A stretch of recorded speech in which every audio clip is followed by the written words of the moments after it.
Ya, pemirsa, inilah perbincangan yang seru banget karena ternyata saya nggak nyangka-nyangka Asti pun sudah akan memulai juga itu ya. Sudah mulai. Oh, sudah mulai. Ya.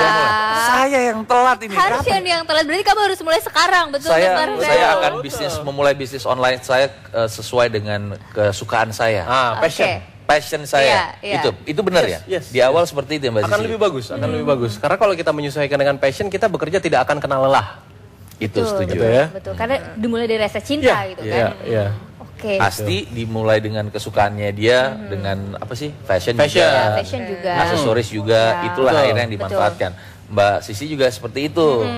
Senang menghias. Nah, kalau sudah kita lakukan seperti itu, bisnis kita udah berjalan. Tapi ternyata ada beberapa hal-hal yang menjebak kita juga di tengah jalan dengan adanya kasus penipuan-penipuan. Ya, oknum-oknum yang mengaku sebagai pebisnis online tapi ternyata adalah mereka tujuannya menipu. Ini bagaimana sih cara kita tahu ini kita kira-kira benar nggak kita mentransferkan uang kepada orang yang memang akan memberikan barangnya kepada kita? Ya, ada beberapa cara, tapi memang pada dasarnya memang bisnis online akan sulit sekali melihat siapa yang benar-benar jualan jujur dan mana yang mau menipu. Memang agak sulit. Gitu.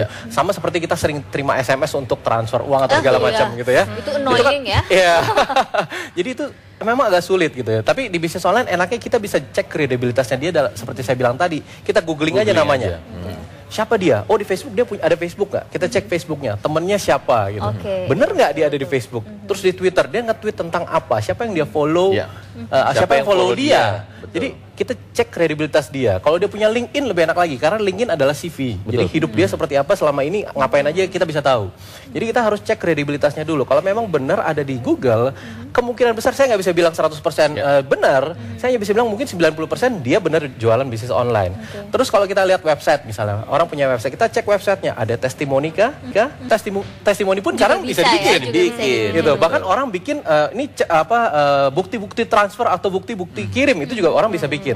Tapi dengan kayak gitu kita bisa lihat bahwa dia benar-benar jualan atau enggak, paling nggak dengan cek kredibilitasnya dia. Nama orang tersebut gitu ya. Jadi bukan hanya nama perusahaannya tapi nama orang yang menjualnya itu siapa. Tapi dari updating webnya dia sendiri itu bisa dilihat. Bisa juga dilihat, betul. Bisa juga dilihat seperti apa dia bangun webnya. Terus kelihatan nggak di situ ditulis nggak kalau misalnya kita jualan di Jakarta, misalnya di kota Jakarta, ada yang namanya istilah COD, cash on delivery. Jadi saat kita kirim barangnya baru kita kasih uangnya gitu. Nah kita bisa cek kayak gitu, dia bisa nggak COD kalau kita di Jakarta. Memang sulit kalau di luar kota, tapi kita cek dia pernah nggak COD.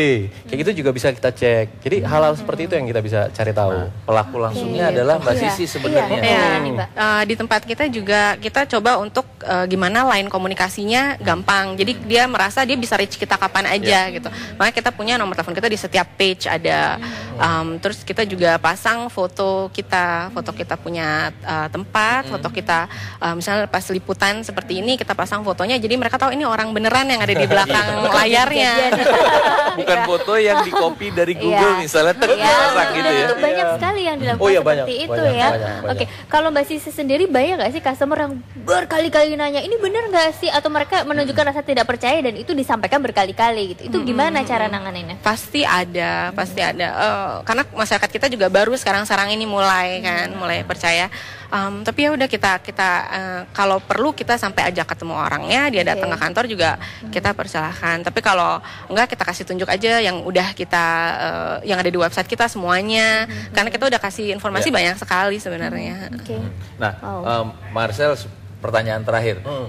Misalnya untuk meyakinkan para pelanggan atau yang nanti akan jadi customer kita ini, bagaimana, boleh nggak sih sebenarnya kita nampilin gambar kita gitu di web page kita atau di online itu sebenarnya? Orangnya ya? Orangnya, harus. Bukan lebih bagus. Justru lebih bagus. Bukan dibilang malah narsis kan nanti. Kan nih jawaban. Iya, takutnya dipikirnya narsis itu. Mau tampil-tampil aja itu kan. Kalau bisnis online itu saya punya satu teori yang namanya 3Is.